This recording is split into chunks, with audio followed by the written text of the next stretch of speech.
You are exhausted, and this exhaustion is of a particular kind, a soul-deep fatigue that coffee cannot touch, that sleep does not heal.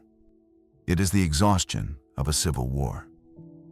You have been taught that the mind is a kingdom you must rule with absolute authority, and that any rebellious thought, doubt, fear, sorrow, anger, is a traitor to be immediately silenced.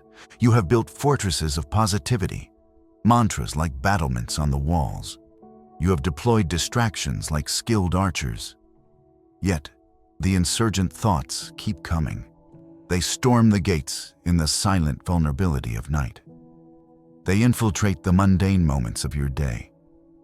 And with each incursion, you rally your defenses, fighting harder, believing that if you can just be disciplined enough, optimistic enough, strong enough, you will finally achieve peace. But the peace never comes. The war only escalates. And what no one told you, what the entire booming industry of quick-fix wellness and toxic positivity cannot admit, for it would collapse their empire, is that this war itself is the source of your suffering. You're not fighting invaders. You're fighting exiles. And every time you try to annihilate a part of yourself, you drain the vitality from your entire being. Carl Jung, the Swiss psychiatrist who plunged into the depths of the human psyche like no one, before or since, offered a radical and terrifyingly beautiful alternative. He proposed that the mind is not a kingdom to be ruled, but an ecosystem to be understood, not a battlefield, but a living, self-regulating entity that seeks balance above all else. His central counterintuitive law is this: what you resist not only persists, but grows in size. A negative thought you repeatedly beat back does not vanish. It goes underground, into the shadowy realm of the unconscious, where it marries other exiled fragments, gathers energy from your very resistance, and forms what Jung called a complex, an autonomous psychic entity with the power to hijack your emotions, dictate your reactions, and narrate your life story from the shadows. This is why the think positive command is not just ineffective. It is often actively destructive. It is like trying to hold a beach ball underwater. You can do it for a while, straining every muscle. But the moment your attention wavers, the moment you tire, it explodes to the surface with disproportionate force. The psyche operates on a principle of compensation. If your conscious life is rigidly tilted toward one pole, always cheerful, always in control, always productive, the unconscious must compensate by raising up the opposite. Latent despair, chaotic emotion, a paralyzing sense of inertia. This is not a moral failure or a mental illness in the simplistic sense. It is a biological law of the psyche, as fundamental as homeostasis in the body. The thought, "I am a fraud," that arises as you prepare for a promotion is not a random glitch. It may be the rightful protest of an authentic self you buried long ago to wear the mask of a competent professional. The fog of "what's the point?" that descends on a perfect Sunday is not ingratitude.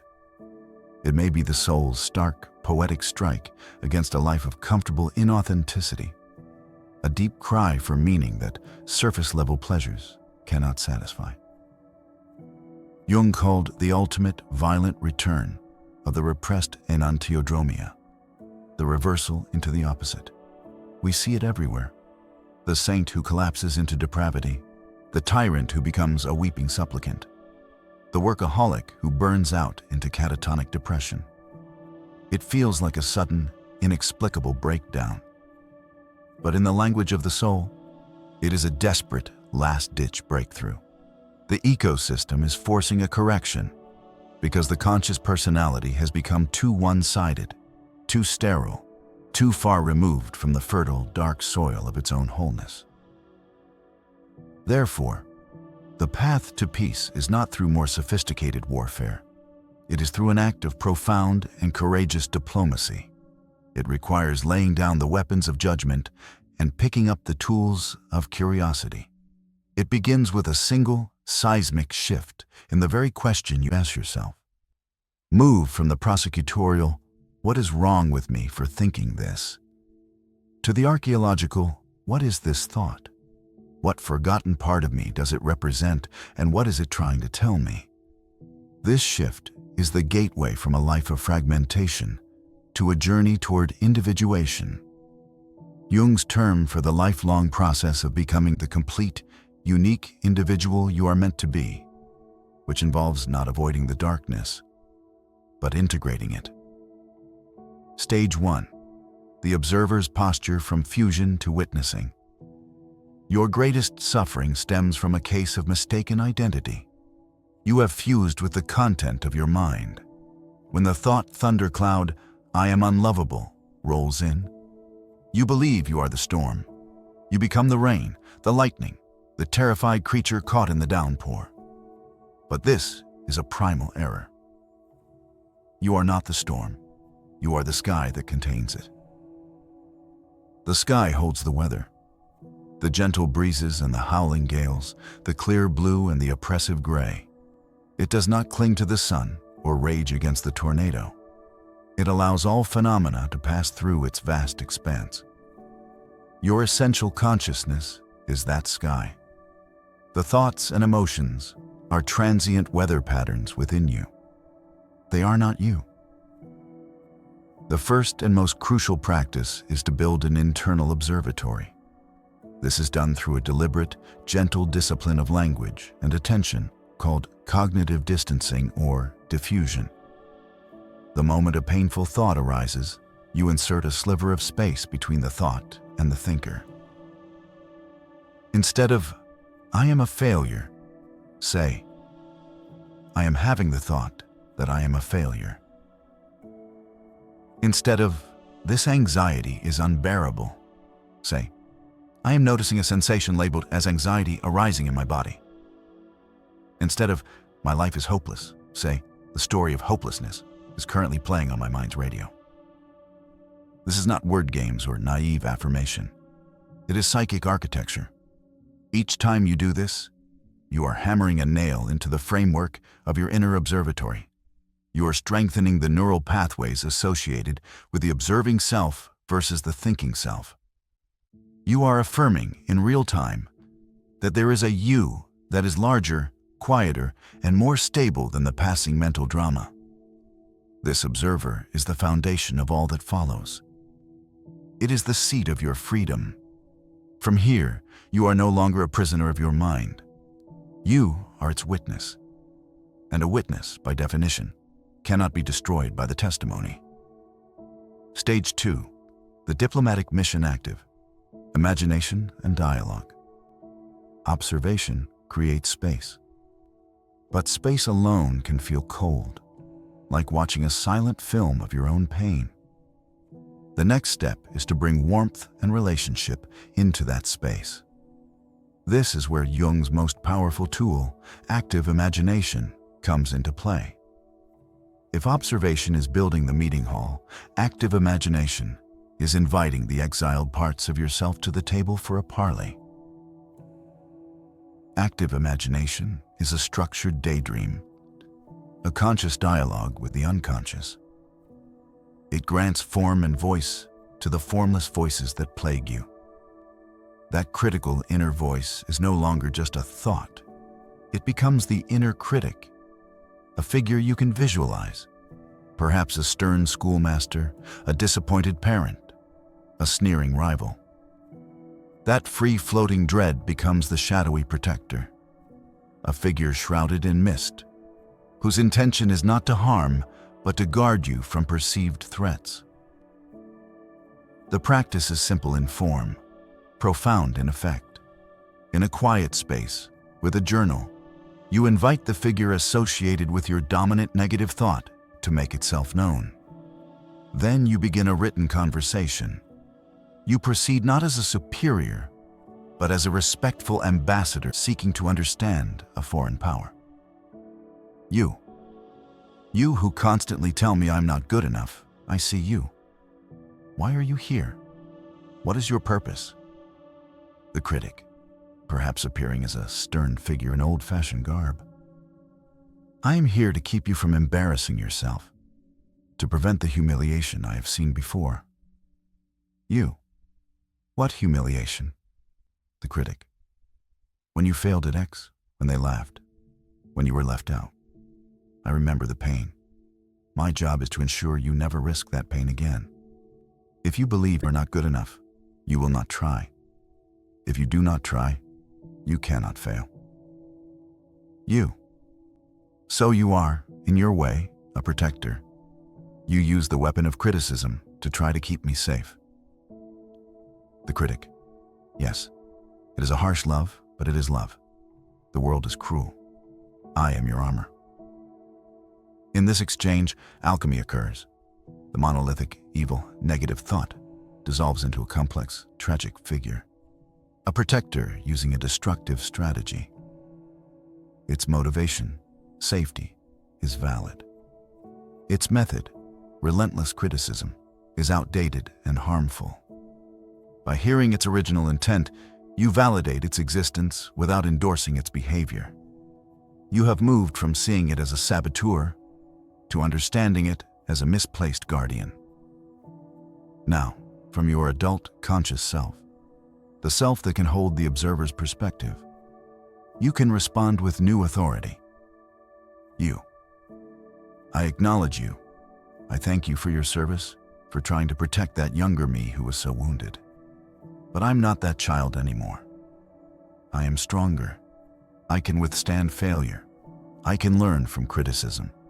Your strategy of keeping me small is now causing more pain than the pain you seek to avoid. I invite you to transform. Stand down as my jailer. You can become a wise advisor, one who points out genuine pitfalls with clarity, not cruelty. Will you join me in this new way? This is integration. You have not killed the critic. You have reclaimed it. You have brought a piece of your shadow into the light of understanding, stripped it of its autonomous, demonic power, and invited it back into the fold of your personality under new management. The energy that was locked in the endless battle between you and your critic is now liberated.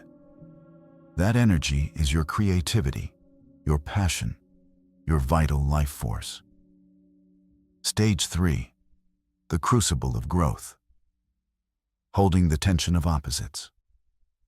Our culture worships at the altar of the binary. Good versus evil. Success versus failure. Light versus dark. Positive versus negative. We are taught we must choose a side and annihilate the other to be whole, happy, and safe. The psyche rejects this lie. It thrives not in purity, but in the creative, fertile tension between opposites. Jung stated that the transcendence of conflict comes only from the full acceptance of both sides. The goal is not to replace "I am afraid" with "I am fearless." That is merely swapping one-sidedness for another, setting the stage for a new compensation. The goal is to develop the psychological musculature to say, "A part of me is trembling with fear, holding the memories of every past hurt. And a part of me is resolved and courageous, knowing I must move forward. Both are true. I can contain this contradiction within my being without splitting apart." This is the most demanding work. It asks you to live in the crucible, to withstand the heat of both ends, without fleeing into the comfortable lie of either or. In the gap between "I am heartbroken" and "I will love again" lies the authentic experience of grief, which is the price of love.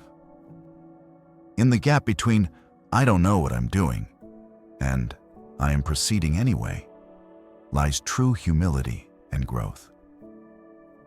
In the gap between "I am enraged" and "I choose compassion" lies the moment of moral choice that defines character.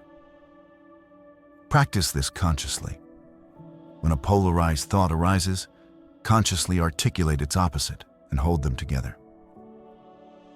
A part of me feels utterly alone in this. And a part of me knows my connection to something larger. A part of me wants to burn it all down. And a part of me is committed to patient building. A part of me believes I am destined for greatness. And a part of me is terrified of the responsibility that brings. This is not indecision. It is psychological maturity.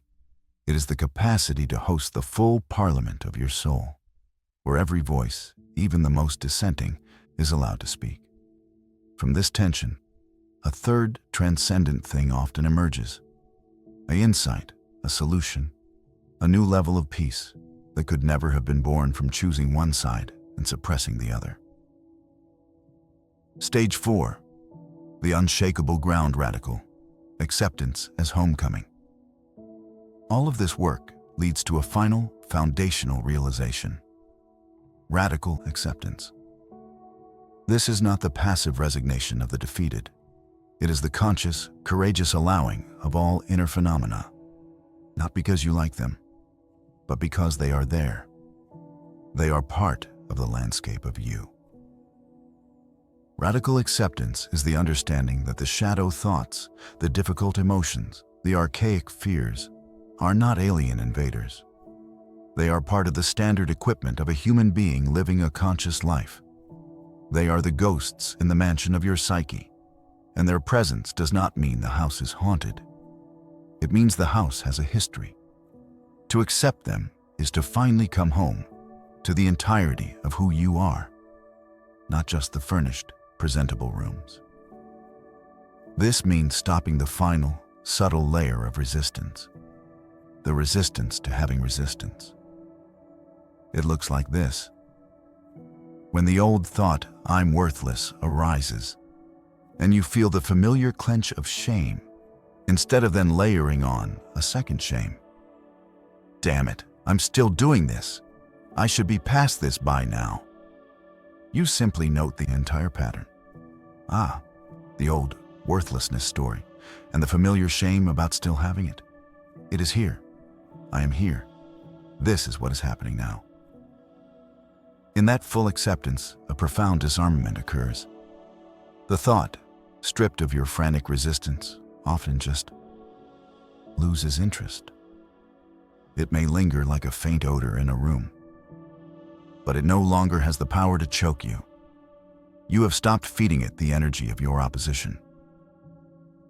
The living synthesis, embodying the integrated self. This journey, from observer to diplomat to crucible to foundation, is not a linear checklist. It is a spiral. You will circle back to old thoughts with new understanding. The work is to gradually embody this integrated stance in your daily life. In conflict, instead of reacting from a triggered complex, you might pause and think, which exiled part of me is shouting right now? The abandoned child? The humiliated adolescent? Naming it robs it of its autonomy. In creativity, you learn to invite the irrational, the shadowy, the weird thoughts to the brainstorming session, knowing they often hold the key to true originality. In relationships, you stop projecting your own disowned darkness onto others. Your rage at someone's laziness may be a confrontation with your own repressed desire to rest. Your jealousy of another's confidence may be a call to reclaim your own exiled self-worth. This is the ultimate promise of Jungian depth psychology, a life of authenticity over positivity, wholeness over perfection, and meaning over mere happiness. You are no longer a sun trying to blast away every shadow, exhausting itself in an eternal noon. You become a forest, a complete, resilient ecosystem. You need the decaying matter, the processed pain, to nourish the new growth. You need the canopy, the persona, the conscious self, and the rich, dark undergrowth, the unconscious. You need the sunlit clearings and the deep, mysterious shade. One cannot exist without the other. The darkness is not your enemy. It is the fertile, humus-rich soil. It is the source. It holds the seeds of everything you're yet to become. So, when the exhaustion of the inner war washes over you again, pause. Do not reach for a weapon. Reach for a chair in your inner observatory. Sit, breathe. Look out at the storm of your thoughts with the steady gaze of the sky. And then, when you're ready, extend an invitation. Speak into the wind, not with defiance, but with a curious, firm kindness. Ask the dark shape on the horizon, what are you? What ancient piece of me do you carry? What message have I been too afraid to hear? The answer will not be a sentence of condemnation. It will be the beginning of a story, the most important story you will ever hear. It is the story of how you ceased to be a battlefield and began, at last, to become a homeland.